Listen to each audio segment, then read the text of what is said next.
Le patriotisme dans le sang, gravé dans les veines. Sentinelle du peuple, debout sous la pluie, sous la haine. Prophète Élysée, messager de la rue, l'homme de la vérité, jamais vendu, jamais perdu. Il a combattu l'ennemi du peuple sans peur, homme intègre, cœur propre, rempli de valeur. Pas un prophète comme les autres, non, différent, déterminé à briser le mal depuis longtemps. Prophète Élysée, l'œil du peuple ouvert, même si aujourd'hui on doute, la vérité est claire. Hier personne ne croyait en toi, mais demain le temps donnera raison à ta voix. Prophète Élysée, l'œil du peuple ouvert, même si aujourd'hui on doute, la vérité est claire. Hier personne ne croyait en toi, mais demain le temps donnera raison à ta voix.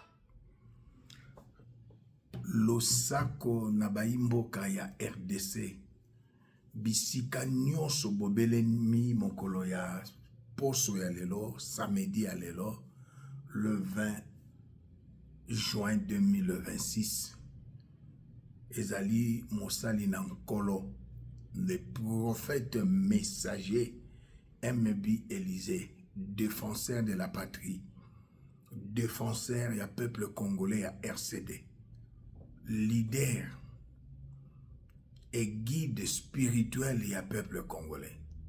Pour l'amour du Congo, RDC, ma patrie, je ne me tairai point. Pour l'amour de mon peuple, je n'aurai point de repos jusqu'à ce que la liberté de mon peuple apparaisse comme l'aurore. Le pays est pris en otage par les clans Tshisekedi. Etienne Tshisekedi, libotane kangimbo en otage. Nanzela ya Chilombo, nanzela ya mama ya Chilombo, nanzela ya bandeko ya Chilombo, mais na lobaka na peuple tango nyonso. Comme Laurent Désiré Kabila avait dit, un peuple se libère. Debout Congolais sauvons la patrie. Tangu Zifweni, Djiba Diakukumbana, Saï Inenea, Tango Ekoki, de libérer le pays par l'article 64. Comment baton peuple congolais a vu la Kinshasa na balabala. Direction cité à Oia. Kotia Maboko, cela veut dire Kokanga Chilombo. C'est notre droit et qu'on récupère pouvoir la biso.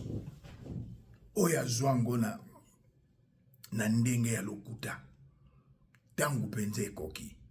Et nouvelle à liboso dans un esengo ya websa bana Congo Kinshasa.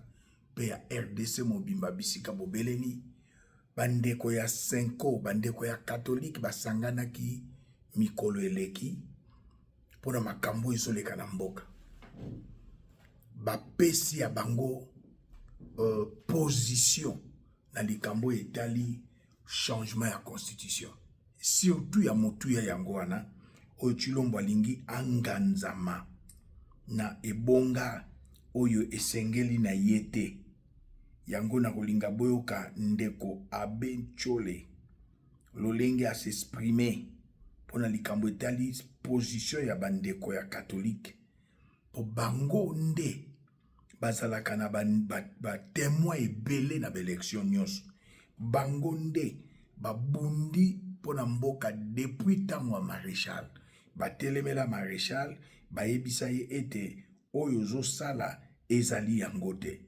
yango ndeko na ngai tolanda yango na bokebi eza na litomba mingi tolanda na bokebi.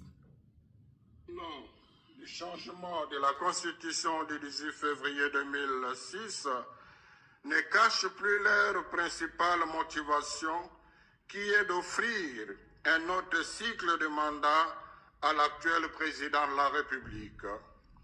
Ce qui serait une rupture du pacte républicain qui est un compromis politique historique chèrement acquis après toutes les crises connues dans le pays depuis l'indépendance. En effet, une des conséquences de la loi fixant les conditions d'organisation du référendum votée sous prétexte de combler un vide juridique serait de rendre possible un référendum qui permettrait de toucher en violation de l'ordre constitutionnel aux matières intangibles déjà verrouillées par l'article 220. Et pourtant, cet article représente un véritable rempart contre la dictature et la privatisation de l'État. Du danger du changement de la Constitution. Nous pensons, quant à nous, que tout passage en force dans cette direction comporte des risques énormes, dont la balkanisation du pays. Dans un contexte où les rivalités politiques revêtent des connotations ethniques et tribales, le déclenchement d'une autre guerre civile est à redouter. De tout ce qui précède, après un profond discernement, nous ne voyons ni la nécessité, ni l'urgence, ni l'opportunité du changement de la Constitution.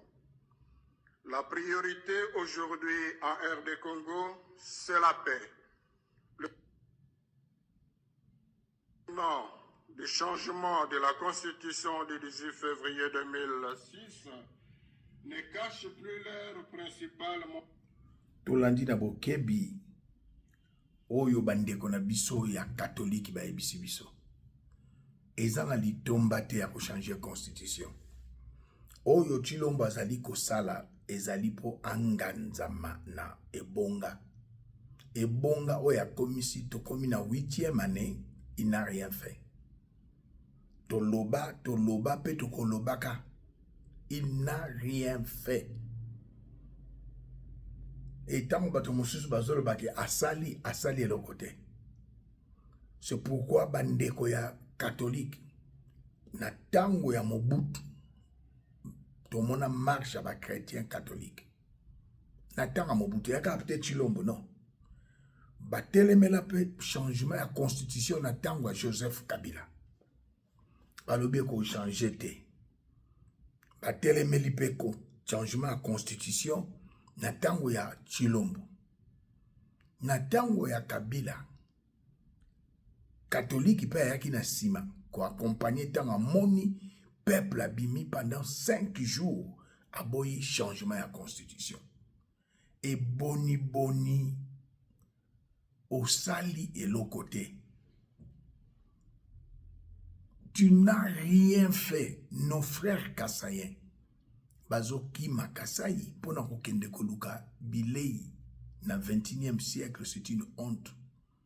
Un pays si riche que la RDC, Mabele, c'est Mabele, Maï, Banzamba, et Tondi na Bosui. Yozali originaire ya Kasai. Shit ya Katende, osali yangote. Miba, ekufa, osali eloko mokote. Makambuize bele tolobaka tango iso. Oyena yo kaka pona ko yiba. Tolobaka bakomba détournement, pillage, te na lingala ko yiba. Po bandeko bazalaki na stade ya match beta makine États-Unis balobi bima moyibi. Donc Congolais nyonso ayebi ke Tshilombo azana ye moyibi. C'est pas une insulte, c'est ce qu'il fait, voler l'argent de l'État. Voilà, c'est vraiment honteux. Et catholique a décidé, balobi ezali nécessaire. Et sengi na population, na peuple, cause à la vigilance, qu'on utilise ba voix nyonso démocratique pour empêcher Tshilombo à changer constitution.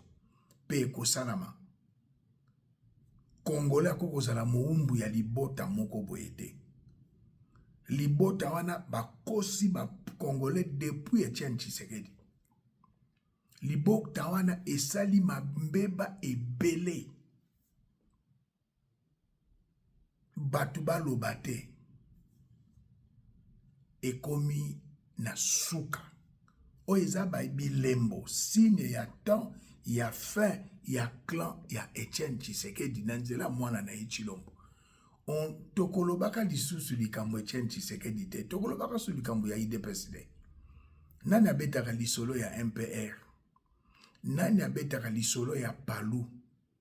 nani abetaka lisolo ya Abako tuna ba Congolais parti politique ya le père de l'indépendance Emery Patrice Lumumba kombo na nini okotia pe na Kinshasa $10,000 boy bato ba ebite comme parti politique voilà Ngunz Carly Bond parti politique nezalaki nini alors parti politique ya suka etikali ezalaki IDPS makambo nango esili to eza litomba lisusu te même na américain baboyi européen baboyi changement à constitution yango bomonaki atelemaki alobaki akoki koloba po eza actualité tokokata mbala moko boye te abengaki Mwadiamvita oyo azalaki brancardier pas même infirmier bato bamemaka brancard aketia ministre ya défense alongoli Jean-Pierre Bemba et chef de guerre. Vous comprenez comment Tshilombo a détruit notre pays. Atindaki na ebisaki bino kuna na Versailles na réunion à G7 abenge la lombango alobi ba million yo pesi ba mindele ba boyi na kanda wana asangani kuna alobi ale Joseph Kabila Mbwa ezalaki kanda wana pe azota la match azomela whisky ba photo ezali na ba video c'est une honte mokonzi azalaka na kibokonzi tango azota la match ni coca okomela mai tala kiboko okomela bacheli yo bouteille ya mai ozomela pe okomela ona lolenge ya kibokonzi oza bapesi yo kibokonzi ozangi kibokonzi ezali mawa kutu na wana leson na kopesa yo te yo conseil ezali ngai te alors peuple congolais na kanda wana asengaki akutana pe na ba officiel donc entourage ya nani ya monsieur Trump Donald Trump baboyi ba million nyonso azwaki na kesi ya l'État plus de 100 millions akendaki na yango ezongi oyo Mwadiamvita akendaki na yango na G7 na Versailles na France ezongi astomboki azwi mpepo après match Belgique na minute oyo nayebi kazali na Belgique hier bandeko bakoyebisa biso sasa komi Kinshasa furieux na kanda ezali soni ya république soni ya république bota la président Zelensky banda bitumbe bandi na Ukraine il est le seul président akutani na premier président ya monde première puissance ya monde Donald Trump na tricot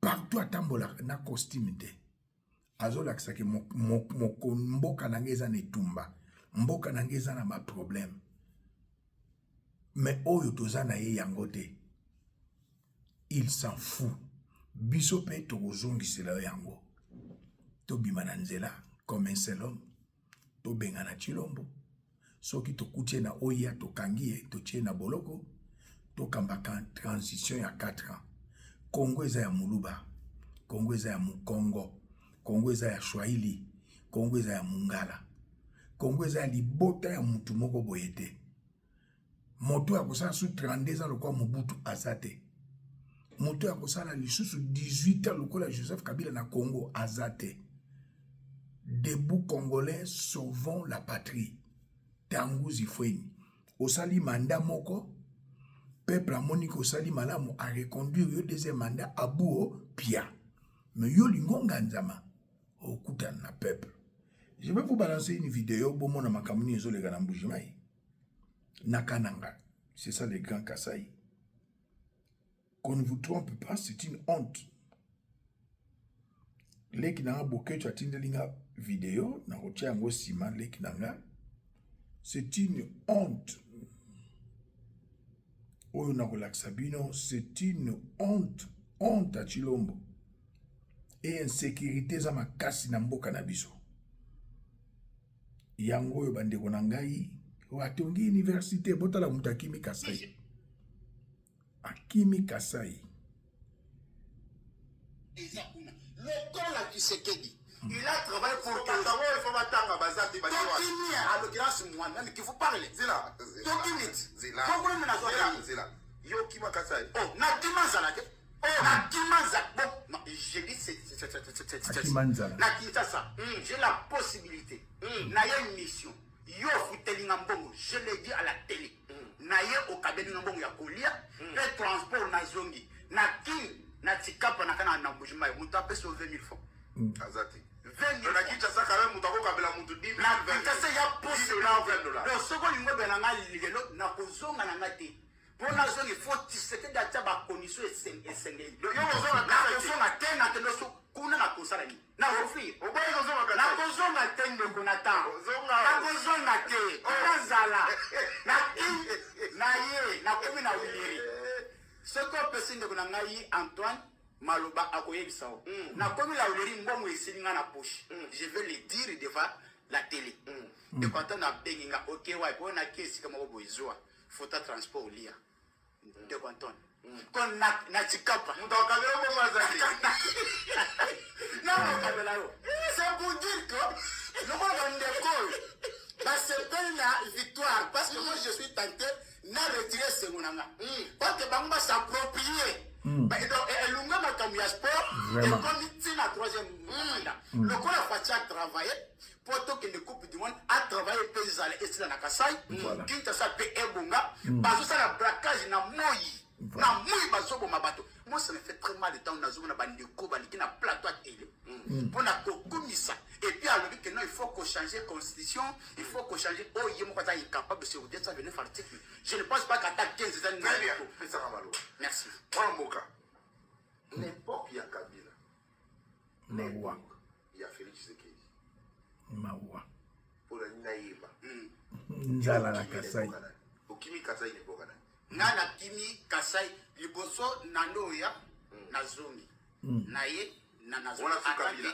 su kabila na ye na nasombi ba moto avec 900 000 bato bato na nga na makala mopa Moïse bayebinga nasombi na zongi mais kope baby kuna jamais isili ndi na kimi na yo baka ngunda na bina ko tanga na ifasiki na ilibela na kozonga susu ubwaki nguna na kichaka na bwaki ngunda na bwaki ngunda na kini baki na kini na ovivre ata na zina moto na ovivre kuna tobetaka makolo moto abata moto azate buta ya mayo c'est 5 000 francs na buta ya mayo moto c'est 5 000 Na francs Kasai. Bolanda. est-ce que dit que Chikapa ils en aspect ma marché supermarché moko Supermarché à Chikapezate. donc n'importe kabila ne kwanda ikoya je préfère 90 000 fois vivre na époque à Kabila que vivre na temps ya Fachi Beton. Parce que na temps à Kabila, dollar 90 000, on a 100 $. Mais na temps à Fachi, 300 000 pour avoir 100 $. Moi j'ai la possibilité de les cambo comme il y a benga yo. Et puis au Sonanga, les bakonle bazo so poise wakaka 100 $. C'est compliqué. L'époque à Kabila. Ubandeko ya uzuzuma. Na ye na salikop na zone peso tambola. Très bien. Mais tant que Fachi a vu mboka makambo pepi. Oya zoloba za muluba. Oya zoloba botala accent na ye aza muluba azaki na Chikapa. C'est pour vous dire que bandeko nanga il y a des baluba conscients comme moi et celui qui parle et les baluba inconscients. Donc pour na bango c'est Chilombo ou rien, mais lui qui n'est asali l'autre côté. Tolanda. Batoki ba université kuna. Batoki ba nzela. Université est bien sociale. J'accepte.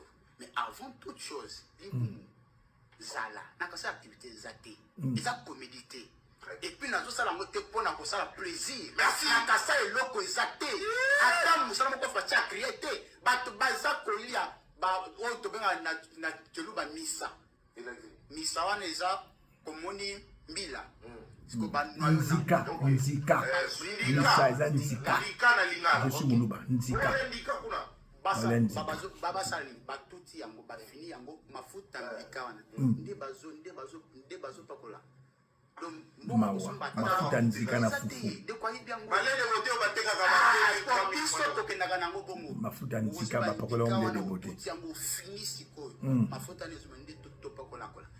aïe bien go. Découpant Antoine, aïe bien.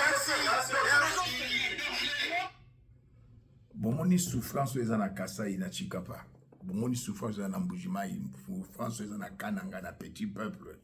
Et tu passes à la télé, pasteur ou je ne sais qui, dire que non, Chilombo soit troisième mandat. Ndeko, mitala, oza na problème, sengel va olega na délivrance, soit oza possédé, soit oza amfouté, soit yomoko miloka, ou bien oza na sorcellerie, il y a un bien côté inconsciente. Il vient de Chikapa. À le $8 n'attend à Chéli, il y a Joseph Ezalari, combien, le combien. Ce n'est pas moi qui parle, c'est frère. Donc, au bozo sala makambwana, boza sous envoûtement. Faut te le belabino vérité parce que bolinko yo kate boza na kati na envoûtement. Leki na nga boke tu azo komela nga lisusu awa tikana lekisa vidéo na ye avant na kende na makambo susu. Toi, tu crois que ce qu'on bénit Joseph Kabila chien, mais ton côté yo pose un chien. Yo za chien. Oza chien. Oh boke tu. Réaction na ye. Bokokima, Betaliban, ba tribaliste, ba voleur, ba assassin. Comment les a habinés? Toi, tu crois que ce qu'on bénit? Donc, la réaction na ye, c'est tout à fait normal. Mutu nyonso aza na droit koloba na Congo. Toyoko privé mutu droit na ye koloba te. Toyoka lokuta ya Chilombo. Il est menteur hier, aujourd'hui et demain. Boyoka lokuta ya Chilombo. C'est regrettable. Pour qu'on pense à moi à travers ma œuvre. Makambozo le bezo tikala. Oui. Pour bino. Je ne suis pas un politicien comme les autres na Ebisio. Ngai, ambition d'ailleurs, une de mes ambitions, c'est de changer classe politique congolaise. Vous allez la changer comment? Mais en prêchant par le bon exemple. Quand je vais prêcher par le bon exemple et que mes compatriotes vont aimer ça, tout le monde va vouloir imiter le bon exemple. Bon exemple. Pourquoi Mboké Bebaka? Parce que ceux qui arrivent et qui sont censés prêcher par l'exemple, eux prêchent par le mauvais exemple. Ceux qui ont bandi, qui détournent bandi bakop. Mais toi tu vois que Chilombo la biso ki mokonza bandi bakop. Ya banda ikop na premier mandat. Akuta na kesi ya l'État 1,8 milliard. Yena kamere. Bazu mbongo na programme à 100 jours. Bake na ram. Mokonza bandi. Azana exemple ya mabe mboka e baby likolo ya Chilombo. Balandi wana bozani. Balanda peko. Balandi. Mais ce que mokonza lobi abi bon likambo kopo wana au salango yo aux amona mai nanga c'est vrai totangaka na yo bien to bandano et tout ça. Boloko, tu vas en prison. En fait, c'est pas moi qui vais même t'arrêter pour la justice. L'État au biso tozoko. C'est pour ça que je dis biso tozoko ça parce qu'on va instaurer l'état de droit. Dans lequel il y aura une justice indépendante. Donc ça veut dire que même Ngayo Nazo Lobo, ceux qui n'a déconné, cette justice s'en prendra. Comment je vais faire maintenant pour l'arrêter? Puisque c'est moi qui aurais instauré ce système d'état de droit. Donc ça va se retourner même contre moi si je contreviens à ce que la loi quoi. Lingi jouissance ming. Ce qui nous a dit toka bolanano, toka réfléchir après. Voilà. Mon projet est toka bolanano, toka réfléchir après. C'est ça le problème. Mon fonctionnement toka boli, tomi petit ma salaire, ma prime, toka réfléchir après. Fati na lingali Fati mais na sepeli te Fati degré à lokuta ko le même mende. Voilà. Ah Fati, voilà lokuta ko le même mende.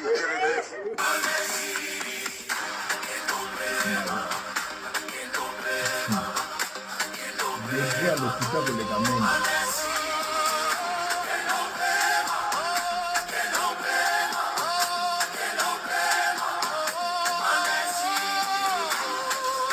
Je vous prends à témoin aujourd'hui si je suis président de Bolandi makambo na Lexakabino ezali ngai te. Population nyonso elembi yo. Population nyonso balingi yo te. Bayebi ki oza lokuta hier, aujourd'hui et demain. Okola na lokuta. C'est inné. Aden na yoza lokuta. Alors, un menteur à la tête du pays, toko sepela na yango te. Yango nazo senga na population quinoise le 8 juillet.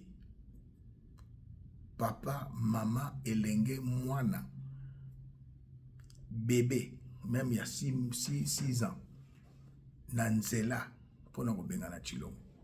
population eza plus de 20 millions na Kinshasa, soki 2 millions bobimi. FARDC sakosala eloko te, police sakosala eloko te, JR bango nyonso bakokima. Babundisaka peuple te. Bokende na palais de la nation te, direction on a yebisi bino cité de Loya. Soki aza na voyage ndenge akimaki le 3, akimaki le 12, kokanga aéroport, kokanga institution, ko déclarer na RTNC, peuple a récupéré pouvoir. To vanda, to solola, to kamba transition pendant 4 ans. To landa ndeko mosusu, lokuta ezana ndeko yonan to monate, leki nanga oso komelinga na lekisi video na yo, émission ezali mwa molai, ndeko José Makila opposant à Siliki pour Makambo Chilomba Zoloba.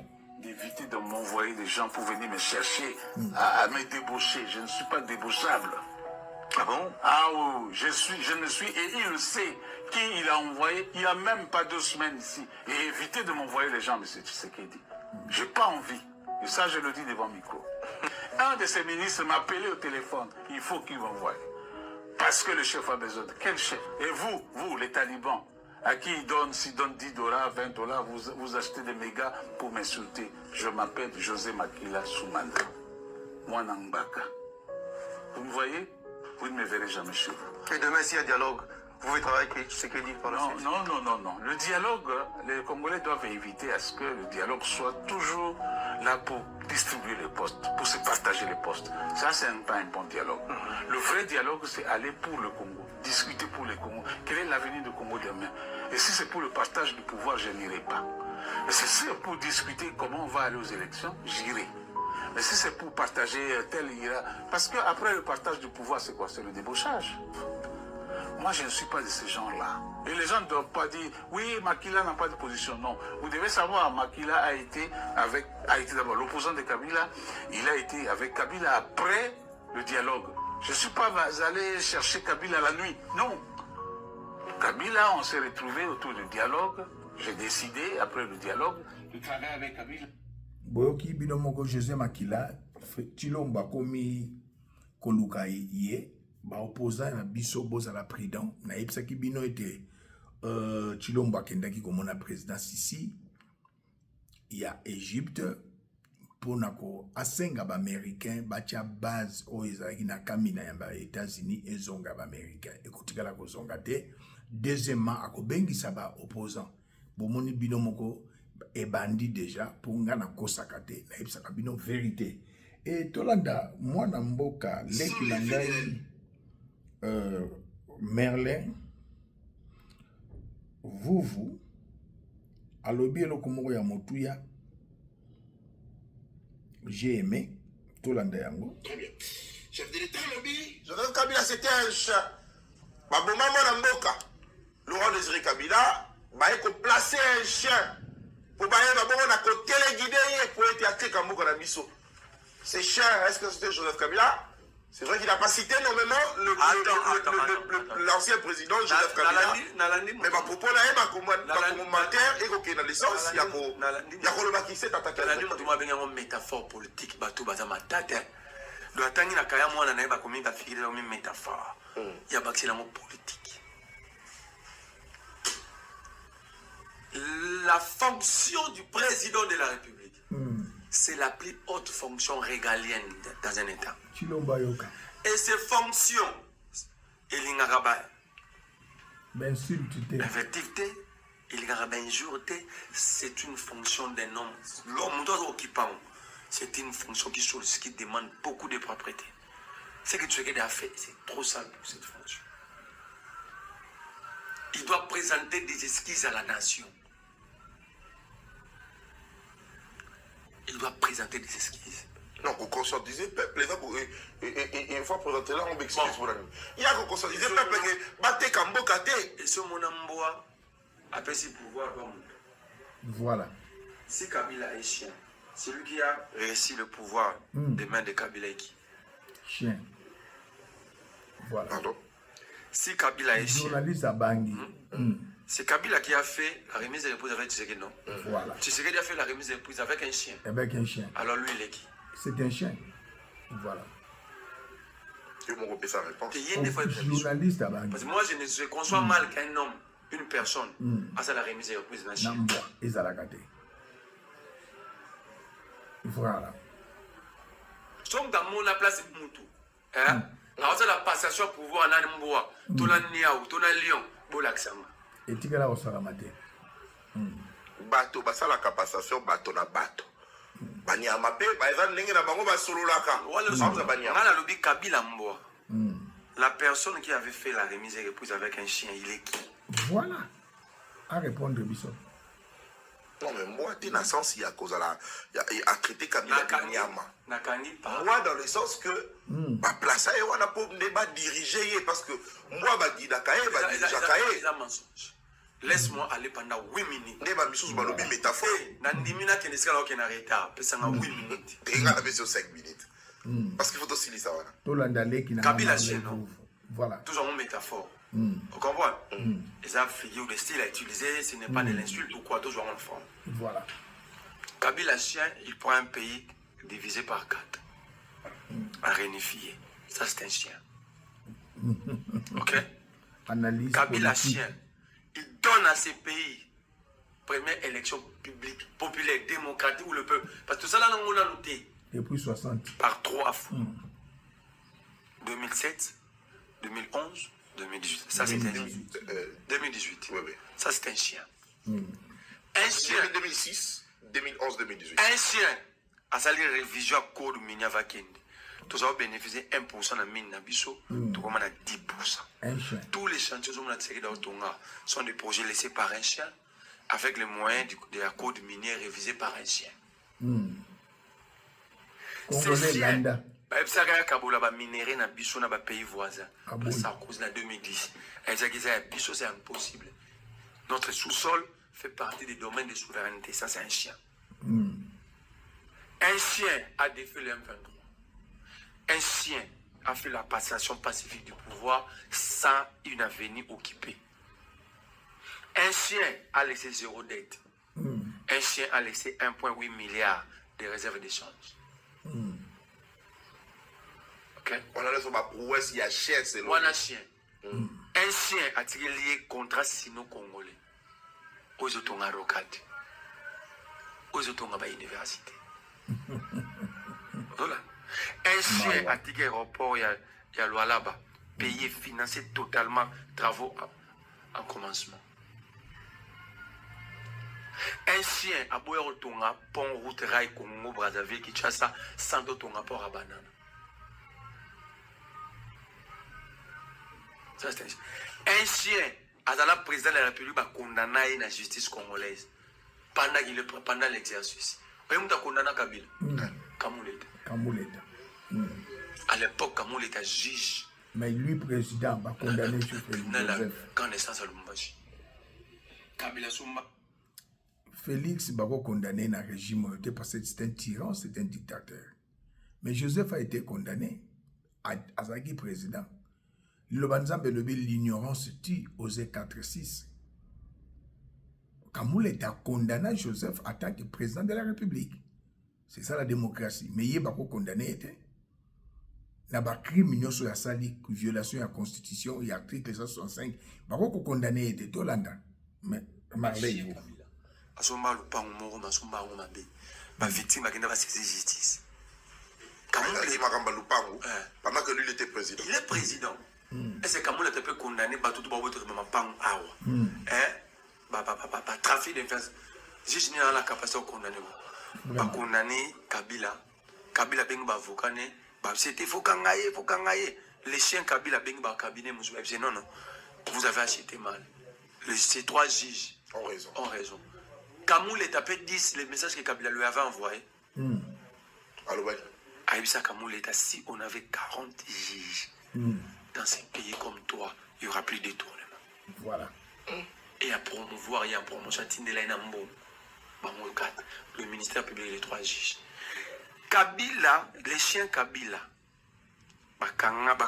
Batelim c'est pas rouler sans péter en état président, pas jouer sans cynique.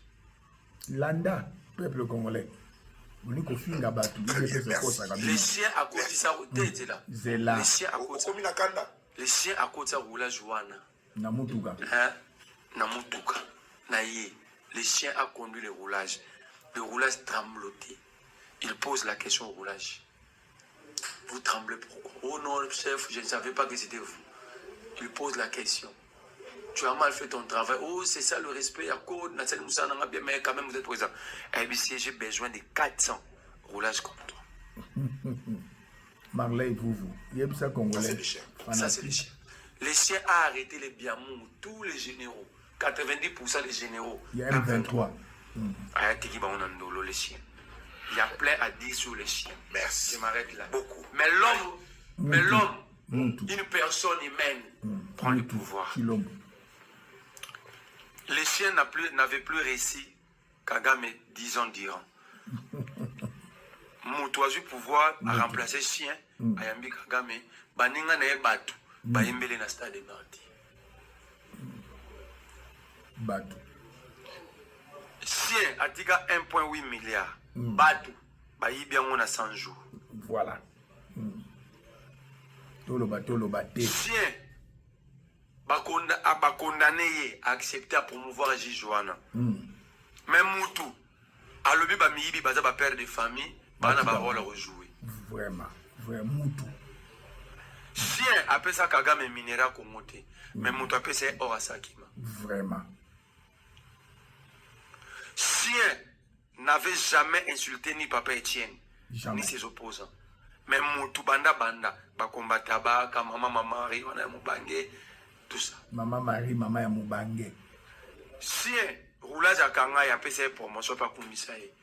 Mais Moutou, colonel Azazong Sabaninga na Mbatu. Na pas signé colonel Azawa. Nandolo. Moutou. Colonel wana asa Nandolo. Chien akangi ba rebelle ba Biamungu banani. Moutoyer abimisi bango rebelle Zuma. Merci beaucoup, mon avocat. Donc, ils ont analyse politique, les allées qui n'ont pas marlé, vous nous en babatelaye. Bon, il y a une différence entre Mboa et Moutou. Mboa sali malamu, mais Moutou a bébisi.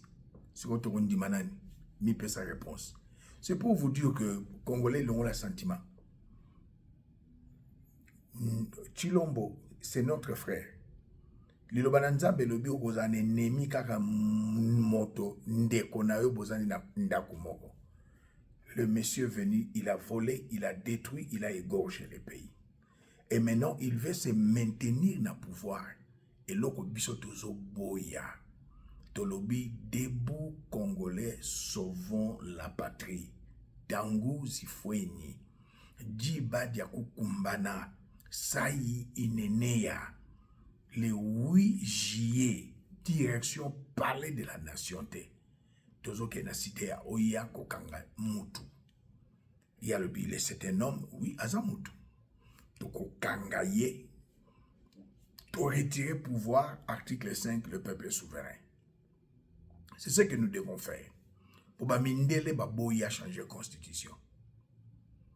Il aura encore un deuxième message à président Trump. Oya routine de la pour na makambo Oya Sali. Donc, ba service, il y a l'ambassade d'Union sur bazar na attaché militaire.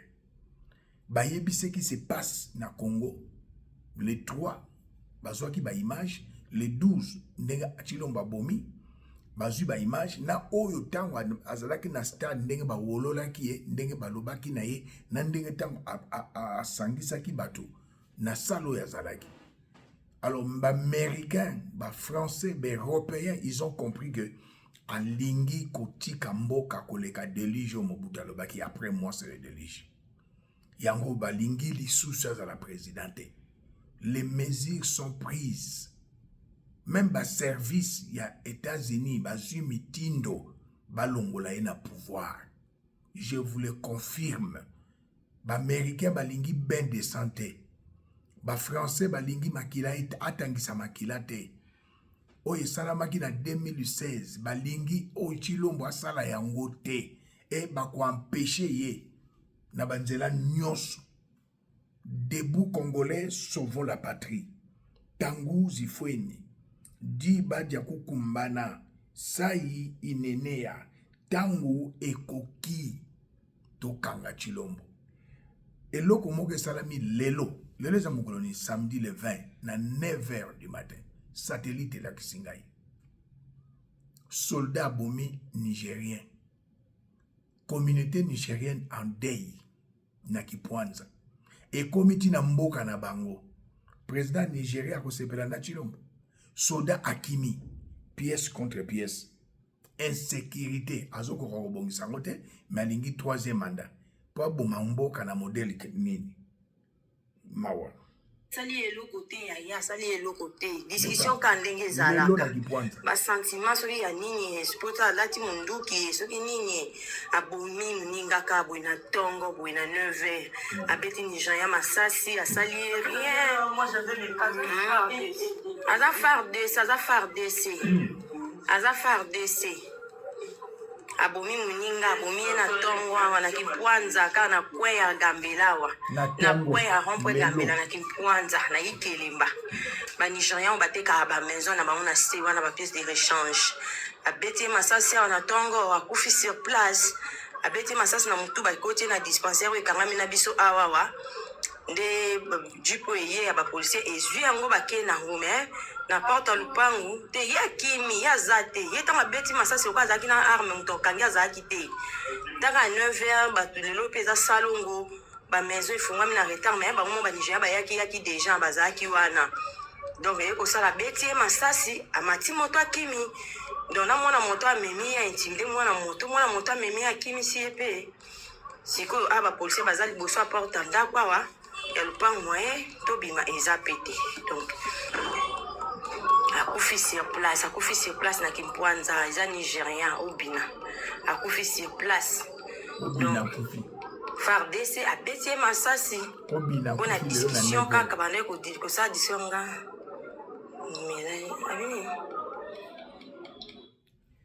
alors peuple congolais je crois que je vais m'arrêter là pour vous dire que Obazo Kolinga Tshilombo le 3e mandat ils a participé mawa pour Rabino. Vous devez comprendre que si vous êtes à la ville de Kinshasa ou dans les provinces ou en Europe ou aux États-Unis, il y aura les bulletins de la libération Ezali, opération Toye Bandako Ezali. Tshilombo sera arrêté et toutes vos maisons et vos biens, peuple à Ozoyango, afde la botola qui va bandaka ba mouvancier. Photo zongi sekamaloba oyo po boyeba que la répétition est pédagogique.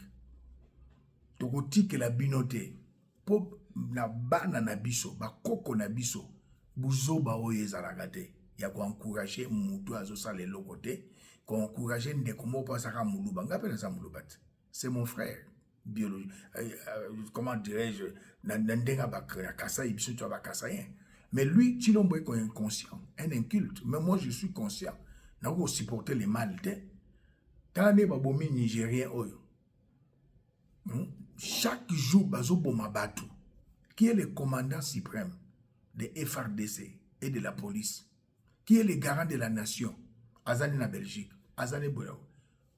Ata Mobutu a voyagé, Tshilombo a voyagé avec Mobutu. Depuis 60, le président a voyagé avec Mobutu. Mais Tshilombo a voyagé avec Mobutu. Tout le bateau, ba voyage on peut PC le côté ba investisseur bazana mbokate. Il a détruit le pays et il sera arrêté. Tokutani Nangola Nzambe, lobby dimanche, Tokena Mayangani, lundi par la grâce de Dieu nous allons nous revoir. Debout Congolais, sauvons la patrie. Tangu Zifweni, Diba Diakou Kumbana, Sai Inenea, Tokanga Tshilombo. Merci.